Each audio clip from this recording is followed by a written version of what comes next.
Assalamualaikum warahmatullahi wabarakatuh ya. Jumpa lagi saudaraku, Jumat lagi ya dimanapun Anda berada. Ya, ajan materi kali ini ya. Nah, ini tadi saya sudah buat teman-teman. Video ini sudah saya buat, tapi lali nggak dipitet, saking semangat ya. Nah, saya kira sudah 8 menit, ternyata belum dimulai. Ya, menanggapi komentar saudara Haris Masel, saya ini ya Jumat lagi ujiannya banyak sekali mulai tahun 2014 sampai sekarang. Nah, teman-teman Jumat lagi, ayo kita hitung bareng-bareng. 2014, 2015, 2016, 17, 18, 19, 20, 21, 22, 23, 10 tahun ya, kurang lebih ya.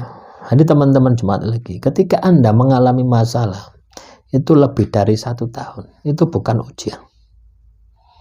Tuhan tidak menguji Anda sampai sejauh itu. Loh, orang itu diuji, itu tandanya dicintai oleh Tuhan. Dan ketika yang diuji ya dicintai ya, misalkan Anda ini ya diuji oleh pacar Anda, ya tetap seneng loh. Coba Anda bayangkan ketika Anda diuji gitu, ya pacar Anda tiba-tiba cemberut ya. Ini kan diuji ya. Tiba-tiba nggak ditelepon nggak diangkat itu, dimatikan HP-nya itu. Kan tetap seneng toh Anda itu. Nah, itu kan prosesnya tidak lama gitu. Nah, itulah namanya ujian. Jadi kalau orang diuji itu pasti senang. Kalau itu adalah ujian Tuhan, Anda senang, Anda tidak galau, dan waktunya tidak akan lama. Dan orang yang diuji oleh Tuhan adalah orang-orang yang benar-benar sudah berada di jalan Tuhan. Artinya ibadah dijalankan, tirakat dilakukan, dan bisa mengaplikasikan di dalam kehidupan sehari-hari. Baru ya, ketika Anda kena masalah itu namanya ujian. Lah, kalau ini ya dialami oleh saudara kita ini sampai 10 tahun ya, kurang lebih 10 tahun. Kalau enggak karma ya hukuman Tuhan ya. Kalau karma sih, kalau menurut saya ya, pandangan batin saya, tidak mungkin ya. Kok karma? Ujian tuh hukuman Tuhan? Tidak mungkin. Ya, ini lebih ekstrim lagi. Karma. Ya. Yang membedakan karma dan ujian Tuhan ini adalah karma itu ada ada perbuatan Anda menyakiti orang gitu loh. Ya. Itu karma. Dan ketika orang itu menjalani karma, itu juga plus ujian itu hukuman Tuhan itu. Coba bayangkan. Double. Ya. Makanya kenapa kok karma itu lama gitu. Karena orang itu ya ketika disakiti, ketika dizalimi, untuk bisa sembuh dari rasa sakit itu butuh waktu yang lama teman-teman. Ya, saya dulu cerita ini ya, ditinggal pacar saya, ditinggal rabi, pacaran 6 tahun ya, waktu kuliah, ditinggal rabi, ndak ada kabar, ndak ada hujan, ndak ada apa-apa, tiba-tiba hilang ya, bling ya. 2 tahun depresi, bayangkan ya, 2 tahun depresinya. Nah, untuk proses pengobatannya ya, saya melampiaskan kepada saya ambil kuliah lagi ya. Jadi sambil bekerja, sambil kuliah. Jadi hari-hari saya tidak ada waktu untuk nganggur, tidak ada waktu untuk berpikir pacaran, tidak ada waktu ya. Itu yang saya lakukan. Butuh berapa lama coba bayangkan ya, 2 tahun sejak ditinggalkan, 2 tahun lagi ya, saya masuk kuliah sampai saya lulus S2, 4 tahun, coba bayangkan 4 tahun ya, kesedihan itu. Dan sampai sekarang itu juga masih kerasa, tapi saya bisa mengendalikan, sudah terbiasa. Nah, coba bayangkan ya, sakitnya mungkin rasa sakitnya ya, perbuatannya cuma sebentar, Tapi untuk proses menyembuhkan ini butuh proses 4 tahun. Bayangkan. Nah, mungkin ada yang lain ya, teman-teman jemaat lagi untuk proses sembuh itu sampai 5 tahun, 10 tahun. Nah, itulah karma yang akan Anda tanggung. Contohnya seperti itu. Ya. Jadi teman-teman jemaat lagi ya, ketika Anda 10 tahun kena masalah, ya, kena masalah, ditimpa masalah itu, coba Anda evaluasi. Apakah benar masalah yang menimpa Anda itu adalah ujian Tuhan? Atau jangan-jangan karma? Kalau itu adalah karma, yang Anda harus lakukan adalah cari orangnya. Ya, cari orangnya sampai ketemu. Ya, cari orangnya sampai ketemu. Minta maaf ya. Ya. Cari orangnya sampai ketemu, minta maaf. Nah, itu akan mengurangi karma Anda. Mengurangi waktunya. Kalau tidak Anda lakukan, ya tetap.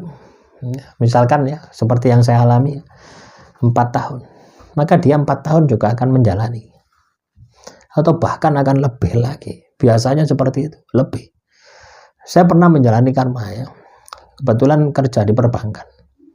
Ya, walaupun saya bukan akad kreditnya ya.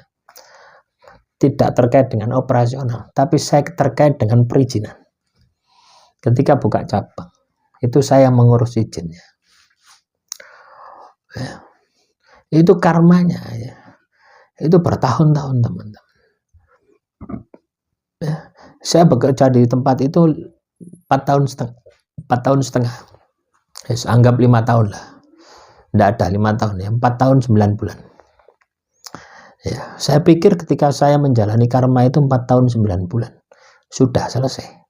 Ternyata tidak. Sampai detik ini saya merasakan efeknya. Nah, itulah kadang kita itu tidak menyadari karma yang tidak disengaja, karma yang karena tidak ketahuan, tidak tahu. Nah, tapi Anda tidak usah berkecil hati. Ketika Anda menjalani karma dan masih hidup di dunia, itu tandanya Tuhan sayang dengan Anda.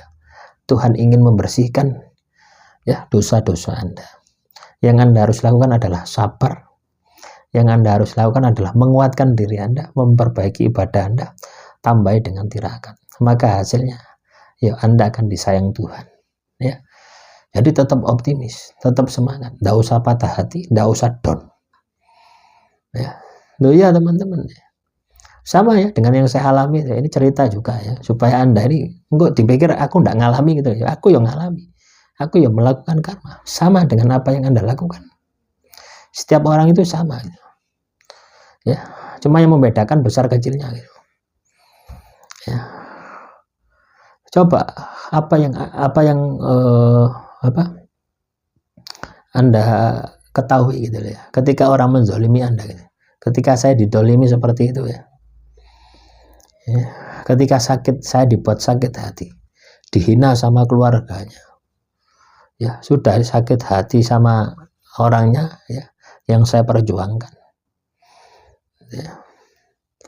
Loh, sebelum pergi itu ya dia minta HP apa itu ya, pokoknya total 10 juta ya saya belikan semua, tiba-tiba hilang ya sudah wis. Depresinya 4 tahun ya baru saya sembuh. Nah, setelah tahun 2000 berapa 15 ya. Jadi 2007 sampai dengan 2015 karma ini berjalan ya. Jadi keluarganya ini hancur semua ya, orang tuanya hancur, dianya juga hancur ya, pasangannya meninggal, wis pokoknya hancur semua, ekonomi semua hancur wis pokoknya. Tuh, itulah karma gitu loh. Ya saya kasihan gitu loh ya. Saya kasihan loh, saya tidak tahu informasi gitu. Jadi kehilangan jejak ya. Selama 4 tahun ini sudah kehilangan jejak. Tidak tahu kemana, tidak tahu kemana. Ternyata sudah keliling Indonesia ya. Ya. Jadi dia dinikahi oleh kasat ya, kasat lantas ya. Ya. Sudah keliling. Tapi ya berakhir meninggal dunia ya. ya. Suaminya meninggal dunia, hidupnya berantakan, hancur, wis berantakan. Loh, saya tahu itu ya, saya tahu itu dikasih teman saya, kebetulan di Facebook gitu loh ya. Teman saya, ya temennya dia chat saya gitu. Awalnya gimana kabarnya Mas ya. Terus dia itu cerita gitu. Terus saya balik tanya gitu. Loh, saat dia itu meninggalkan saya ya, saat dia itu menikah, kenapa kok enggak kasih kabar saya? Harusnya baik-baik. Loh, saya bisa legowo gitu. Bukan seperti itu, selintutan itu ya. Temannya menyesal ya, tahu perjuangan saya, pengorbanan saya, tahu ya, bagaimana saya mengajukan proposal ya untuk buat skripsinya ya, masalah obat ya. Saya datang ke perusahaan obat Kimia Farma, terus di Meiji, di Bangil itu saya kunjungi semua untuk proposal mengajukan bahan obat, diterima semua ya.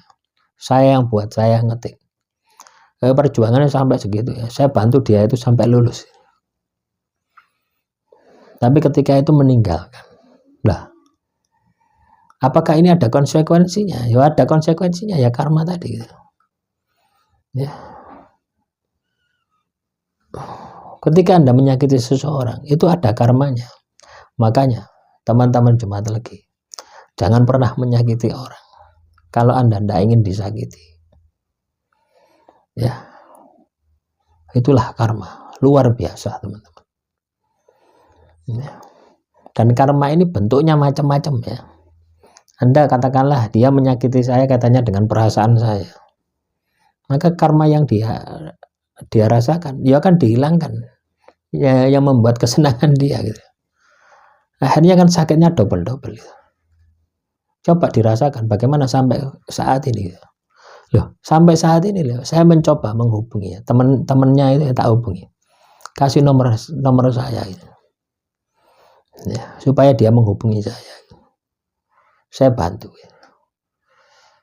Nggak mau, malu teman-teman, mungkin malu gitu ya. Karena apa? Sakit yang dia timbulkan itu sangat luar biasa.